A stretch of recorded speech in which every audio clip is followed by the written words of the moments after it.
আপনারা শুনছেন radio Bikrampur ৯৯.২ FM। প্রাণের কথা মনে সুর, রেডিও বিক্রমপুর 99.2 FM।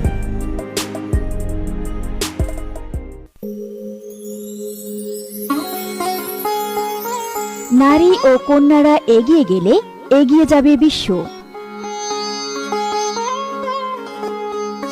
শুরু হচ্ছে বিশেষ আলাপচারিতা উৎকর্ষ।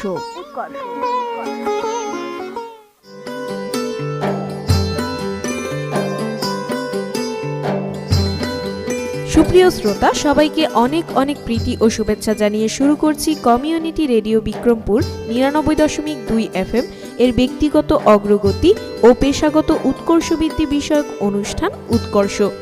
অনুষ্ঠানটি নিয়ে আপনাদের সাথে আছি আমি সাদিয়া এবং আমি সাইফুল। আজ আপনারা শুনবেন উৎকর্ষ অনুষ্ঠানের ২৭তম পর্ব। আজকের পর্বে আমরা ইতিবাচক চিন্তার গুরুত্ব সম্পর্কে জানব। শ্রোতা, অনুষ্ঠানটি অনলাইনে শুনতে ভিজিট করুন রেডিও বিক্রমপুর ৯৯.২ FM এর ফেসবুক পেজে। আপনাদের কোনো প্রশ্ন বা জিজ্ঞাসা থাকলে ফোন বা SMS করুন 01701267000 এই নাম্বারে। রেডিওর ফেসবুক পেজে গিয়ে আপনারা মন্তব্য বা প্রশ্ন করতে পারেন। এছাড়া রেডিওতে অনুষ্ঠানটির পূর্ণ সম্প্রচার শুনতে পাবেন আগামী ২২ ফেব্রুয়ারি বিকেল ৫টা ৩০ মিনিটে। আর হ্যাঁ, অনুষ্ঠানের শেষ অবধি আমাদের সাথেই থাকবেন, কারণ অনুষ্ঠানের শেষে থাকছে কুইজ এবং সঠিক উত্তরদাতাদের মধ্য থেকে লটারির মাধ্যমে একজনের জন্য রয়েছে আকর্ষণীয় পুরস্কার।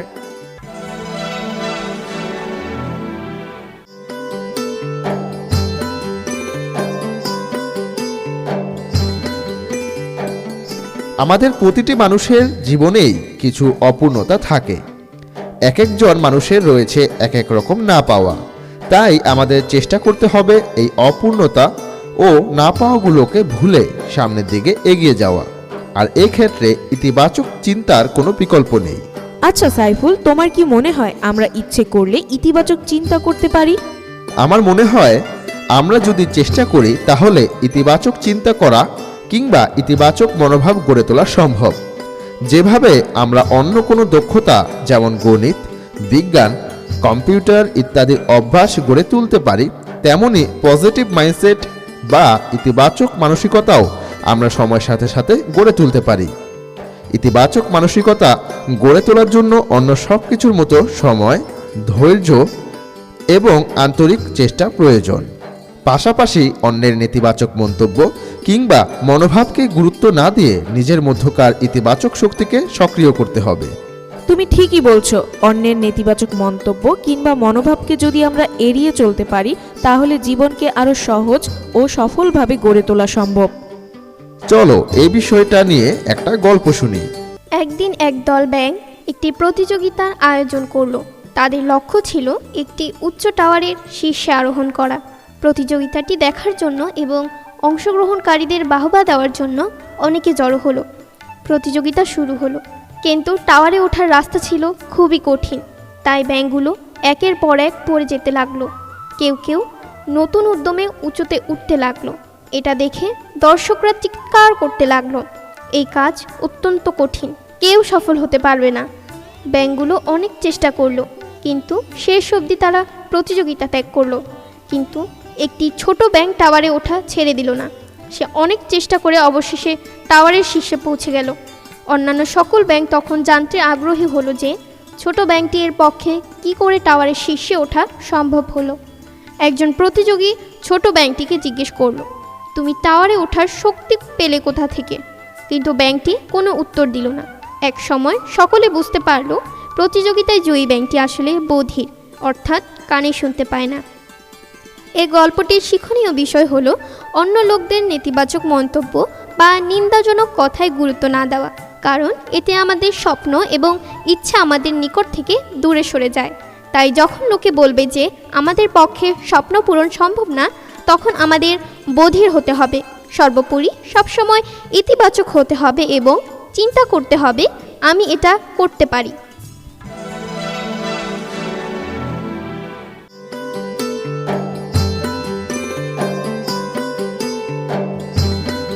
বাহ, গল্পটায় খুব শিক্ষণীয় একটি বার্তা আছে। শোনো, আমাদের সবার মধ্যেই নেতিবাচক এবং ইতিবাচক উভয় মানসিকতা বিদ্যমান। শুধু প্রয়োজন সময়, ধৈর্য এবং আন্তরিক চেষ্টার মাধ্যমে নিজের ভেতরকার ইতিবাচক শক্তিকে সক্রিয় করা।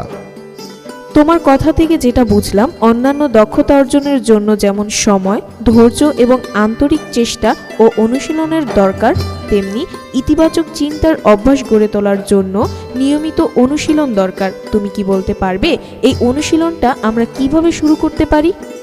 অবশ্যই, অনুষ্ঠানের আলোচনা পর্বে তুমি এ বিষয়ে বিস্তারিত জানতে পারবে। তবে তার আগে চলো শুনে আসি আমাদের কমিউনিটির কয়েকজনের কথা। তারা কিভাবে ইতিবাচক চিন্তার চর্চা করে জীবনে এগিয়ে চলেছেন তা শুনে আসি। আমি একটি কম্পিউটার ট্রেনিং সেন্টারে কাজ করতে চেয়েছিলাম, কিন্তু আমি মেয়ে বলে আমাকে করতে দেয়নি। নানা বাধার সম্মুখীন হতে হয়েছে, কিন্তু আমি হার মানিনি, পিছপা হইনি। যার কারণে আমি বর্তমানে নিজের একটি ট্রেনিং সেন্টার খুলেছি এবং সকল ছেলেদের পাশাপাশি মেয়েদেরকেও সুযোগ করে দিয়েছি। আমি তানিয়া বলতেছি। আমি চাকরি জীবনে অনেক অসফলতা পেয়েছি। অনেক জায়গা থেকে আমাকে বলা হয়েছে আমার যোগ্যতা কম, আমি দেখতে সুন্দর না, আমার হিজাব পরি, নানান অজুহাতে আমাকে চাকরিতে নেওয়া হয়নি। অতঃপর আমি কিন্তু ভেঙে পড়িনি, আমি চেষ্টা চালিয়ে গেছি। তারপর আমি একটা প্রতিষ্ঠানে চাকরি পেয়েছি, আলহামদুলিল্লাহ। 3 বছর যাবৎ ওই প্রতিষ্ঠানে চাকরি জীবনে সাফল্যভাবে উপার্জন করতেছি। তো আমি নুসরাত জাহান ফারিয়া, পড়াশোনা করছি, এখন স্টুডেন্ট। তো স্টুডেন্ট লাইফে অনেক আপ ডাউন হয়ে থাকে, তো সবারই হয় কম বেশি, কারোর বেশি কারোর কম। তো আমিও এরকম বলতে চাই। তো আমি এসএসসি এক্সাম দিয়েছিলাম তখন। তো এক্সাম দিয়েছিলাম 2020-এ। তো দেওয়ার পরপরই কোভিড চলে আসছিলো, প্যান্ডামিকের যে লকডাউন সেগুলো সব চলে আসছিলো। তো পরীক্ষাটা মোটামুটি দিয়েছিলাম, কারণ আমি পরীক্ষার পারফরমেন্স আমার খুব ভালো, মানে প্রিপারেশন ভালো ছিল, কিন্তু আমার যেই মানে পারফরমেন্স সেটা আমি ঠিকভাবে দিতে পারিনি, কারণ আমি একটু অসুস্থ হয়ে গেছিলাম। তো এই জন্য তো আমার রেজাল্টটা সেই জন্য খারাপ হয়েছে। পরবর্তীতে আমি কিছুটা আপস অ্যান্ড ডাউনে চলেছিলাম, ভেবেছিলাম আর পড়ালেখা হবে না, এরকম কিছু একটা, আমার দ্বারা হয়তো বা কোনো কিছু আর সম্ভব না, এরকমটা আমি ভেবেছিলাম। পরে ভেবেছিলাম হয়তো আমার ফ্যামিলি আমাকে আর কোনোদিন কলেজে ভর্তি করবে না, এরকম আমি ভেবে নিয়েছি। হয়তো বা জীবনটা এখানে থেমে গিয়েছিলো, এরকমটা আমি ভেবে নিয়েছিলাম। তারপরে কলেজে ভর্তি হলাম, মুন্সিগঞ্জে একটা সরকারি কলেজে চান্স পেলাম, ভর্তি হলাম। তো আবার শুরু করলাম পড়াশোনাটা। আগে যেরকমভাবে পড়তাম ওরকমভাবে পড়লাম, কিন্তু আমার মধ্যে একটা জেদ চলে এসেছিলো যে আমাকে এবার যে করেই হোক আর রেজাল্ট ভালো করতে হবে, খুব ভালো পারফরমেন্সে আসতে হবে, সেটা আমার একটা টার্গেটে চলে আসলো। তো আমি পরপর এক্সাম দিলাম, কলেজের যে এক্সাম ছিল। তো ফার্স্ট টার্মে এক্সামে আমি পুরো কলেজের যে টপ লিস্টটা ছিল হিউম্যানিটিস ডিপার্টমেন্ট, ওইখানে আমি টপ লিস্ট, আমার লিস্টের নাম চলে এসেছিলো। তো আর্টস ডিপার্টমেন্ট থেকে যেরকম রেজাল্ট পাওয়ার সেই অনুযায়ী আমি টপ লিস্টের রেজাল্টই পেয়েছি, এটাই ছিল আমার সাকসেস। তো আমি প্রত্যেককে বলবো যেন সবাই সবার জীবনে ঘুরে দাঁড়ানোর জায়গাটা করে নিতে পারে, আর সব সময় নিজেকে ভেঙে না পড়ুক, একটা ভালো পজিশনে নিয়ে যাক, এটাই আমি বলবো।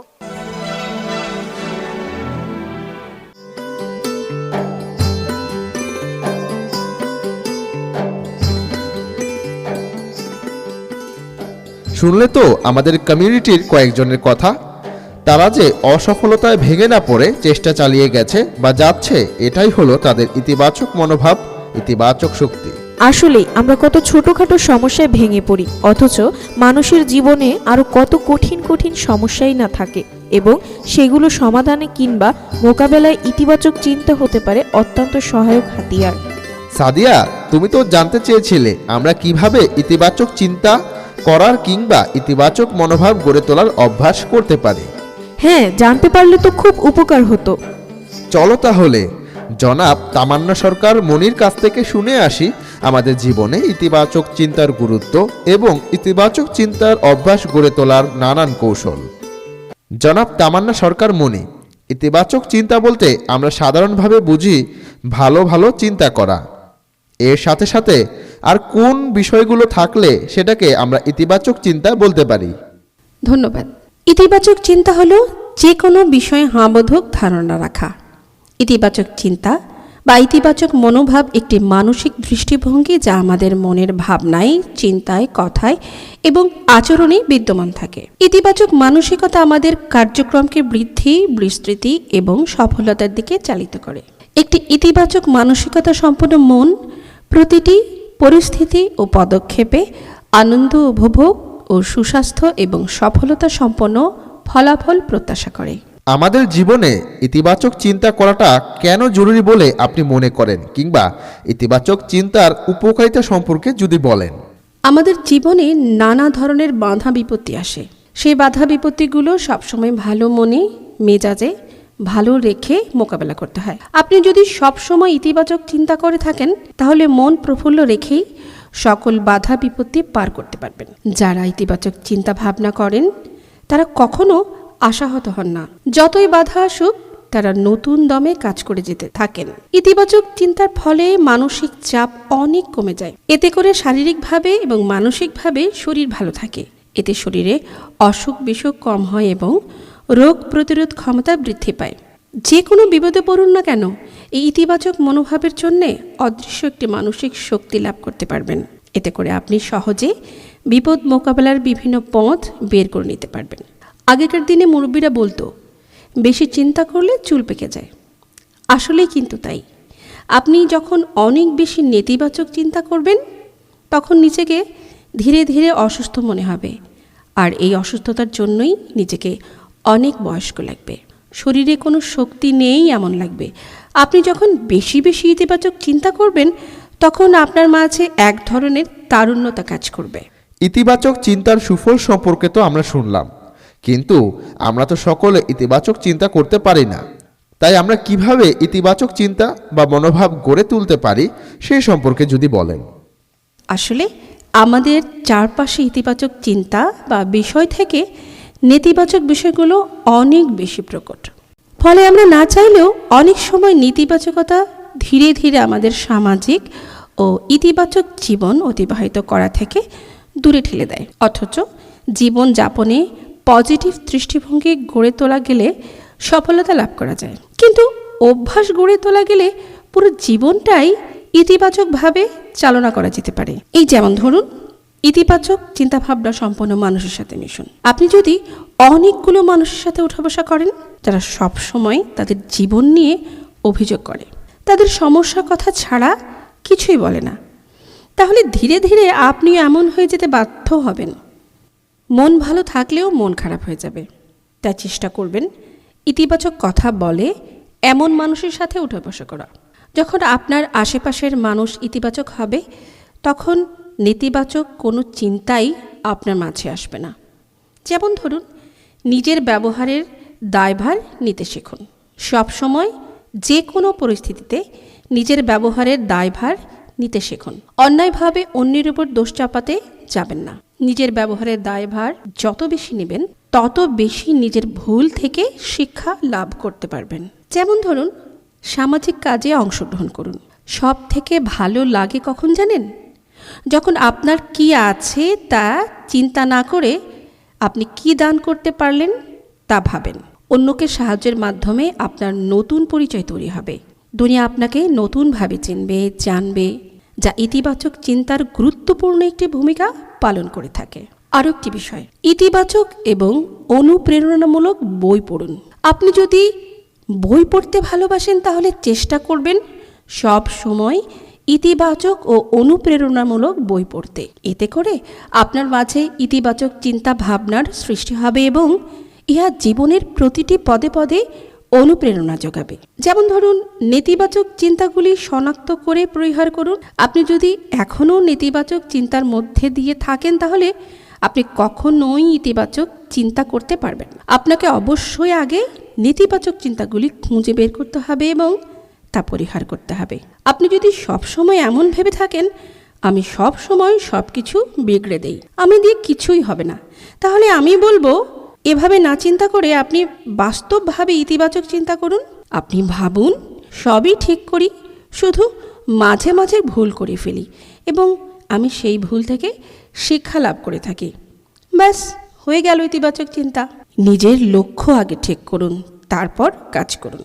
আপনি যদি আপনার লক্ষ্য ঠিক রেখে চলেন তাহলে যত বাধাই আসুক না কেন, আপনার এই লক্ষ্য পূরণের যে আকাঙ্ক্ষা তা আপনাকে ইতিবাচক মনোভাব দিবে এবং আপনার সকল বাধা দূর করতে সাহায্য করবে। নেতিবাচক মনোভাবের ফলাফল চিন্তা করুন। কিছু সময় পূর্বকৃত নেতিবাচক মনোভাবগুলির ফলাফল চিন্তা করুন। যেমন মনে করুন একজন লোক চাকরির জন্য অনেক ইন্টারভিউ দিয়েছে কিন্তু চাকরি পায়নি, তাই সে হতাশ হয়ে ভাবলো সে চাকরি পাবে না, তাই চাকরি খোঁজার পরিশ্রম কমিয়ে দিল। এতে করে কি হলো? তার চাকরি পাবার নিশ্চয়তা আরও বেশি কমে গেল। তাই জীবনের চলার পথে আপনার করা সকল নেতিবাচক মনোভাবের ফলাফল বিবেচনা করে নেবেন। ভুল থেকেই তো মানুষ শিক্ষা অর্জন করে। এই ধরুন, অন্যকে অভিনন্দন জানানো শিখুন, অন্যের ভালো কাজে অভিনন্দন জানান, তার প্রশংসা করুন। এতে করে আশেপাশের মানুষের মাঝে আপনার সম্পর্কে নেতিবাচক মনোভাব তৈরি হবে। ক্ষমা করতে শিখুন। কারো কোনো আচরণে আহত হলে, প্রতারিত বোধ করলে সেই মানুষের জন্যে মনে ঘৃণা চেপে রাখা উচিত না। মাফ করে মনকে হালকা করে ফেলা উচিত।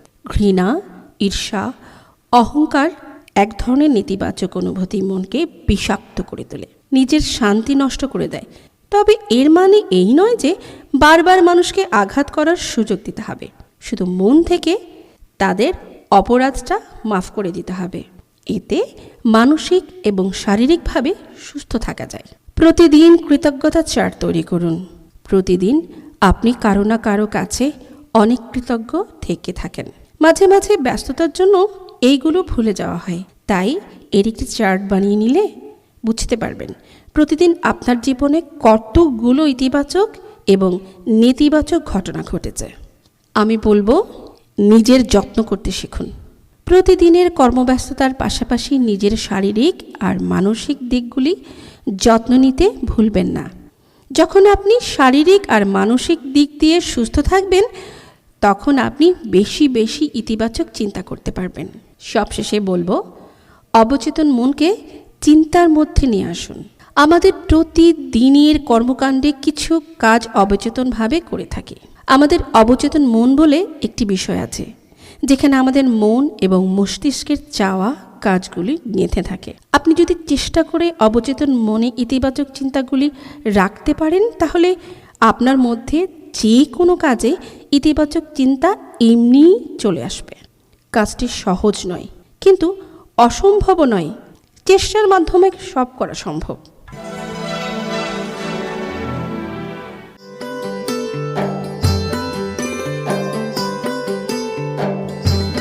সাদিয়া, ইতিবাচক চিন্তা সম্পর্কে তোমার যে সকল প্রশ্ন ছিল তার উত্তর পেয়েছো তো? হ্যাঁ, সহজ ও স্পষ্টভাবেই জানলাম। ধন্যবাদ তোমাকে। চলো এখন একটি গান শুনি।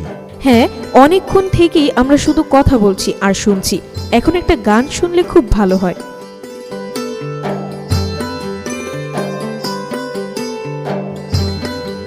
গানটা শুনে খুব প্রশান্তি লাগছে এবং আমিও বিশ্বাস করতে শুরু করেছি যে আমিও পারবো। আর এর জন্য আমি আজ থেকে ইতিবাচক চিন্তার অভ্যাস অনুশীলন শুরু করব। শুনে খুব ভালো লাগলো। আমাকেও ইতিবাচক হওয়ার জন্য কিছু কিছু ব্যাপার, যেমন লক্ষ্য ঠিক করে কাজ করা, নেতিবাচক মানুষদের এড়িয়ে চলা, ক্ষমাশীল হওয়া ইত্যাদি আরও বেশি বেশি চর্চা করতে হবে। শ্রোতা, আশা করি আপনারাও আমাদের মতো সকল ধরনের নেতিবাচকতাকে এড়িয়ে নিজেদের মধ্যকার ইতিবাচক গুণাবলীর প্রতি বেশি মনোযোগী হবেন। প্রিয় শ্রোতা, অনুষ্ঠানের এ পর্যায়ে আপনাদের জন্য রয়েছে কুইজ। সঠিক উত্তরদাতাদের মধ্য থেকে লটারির মাধ্যমে একজনের জন্য রয়েছে আকর্ষণীয় পুরস্কার। আমাদের আজকের কুইজ, ইতিবাচক চিন্তার জন্য কোন বিষয়টি অনুশীলন করা উচিত? ক, নেতিবাচক চিন্তাগুলি শনাক্ত করে সেগুলো পরিহার করা। খ, নিজের যত্ন নেওয়া। গ, অন্যকে অভিনন্দন জানানো এবং ক্ষমা করতে শেখা। ঘ, উপরের সবগুলো। প্রিয় শ্রোতা, উত্তর পাঠানোর জন্য যোগ দিন আমাদের ফেসবুক পেজে। আর যারা SMS করতে চান তারা মোবাইলের মেসেজ অপশনে গিয়ে টাইপ করুন কুইজ, এরপরে একটি স্পেস দিয়ে সঠিক উত্তরের অপশনটি লিখে ঝটপট পাঠিয়ে দিন 017012670000 এই নাম্বারে। শ্রোতা, উৎকর্ষ অনুষ্ঠানটি নিয়মিত শুনুন। উৎকর্ষ হয়তো আমাদের জীবনের সব সমস্যার সমাধান দিতে পারবে না, কিন্তু কমিউনিটির পর্যায়ে বিভিন্ন সমস্যা ও সমাধানের উপায় সম্পর্কে সচেতনতা ও ইতিবাচক মনোভাব এবং আত্মবিশ্বাস তৈরিতে সাহায্য করবে। বন্ধুরা, অনুষ্ঠানের আগামী পর্বে আপনাদের জন্য থাকবে বর্তমান সময়ে উদ্যোক্তা হওয়ার গুরুত্ব ও ও প্রক্রিয়া। অনুষ্ঠানটি শোনার আমন্ত্রণ জানিয়ে শেষ করছি আজকের অনুষ্ঠান। সবাই ভালো থাকুন, সুস্থ থাকুন আর নিরাপদে থাকুন।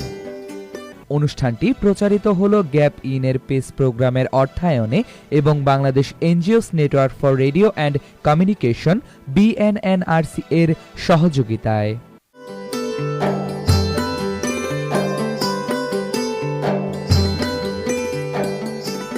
শ্রোতারা, অনুষ্ঠানটি আবার শুনতে পাবেন 22শে ফেব্রুয়ারি বিকেল 5:30 অনলাইনে অনুষ্ঠানটি শুনতে ভিজিট করুন রেডিও বিক্রমপুর 99.2 FM এর ফেসবুক পেজে। রেডিওর ফেসবুক পেজে গিয়ে আপনারা অনুষ্ঠানটি সম্পর্কে আপনাদের মন্তব্য জানাতে পারেন। এছাড়া SMS করতে পারেন 01701267000 এই নাম্বারে। বন্ধুরা, অনুষ্ঠানের আগামী পর্বে থাকবে লাইভ টক শো। আপনাদের সবাইকে টক শোতে অংশগ্রহণের আমন্ত্রণ জানিয়ে শেষ করছি আজকের অনুষ্ঠান। বন্ধুরা, সবাই ভালো থাকুন, সুস্থ থাকুন, শুভ বিদায়। অনুষ্ঠানটি প্রচারিত হলো গ্যাপ ইনের পেস প্রোগ্রামের অর্থায়নে এবং Bangladesh NGOs network for radio and communication BNNRC এর সহযোগিতায়।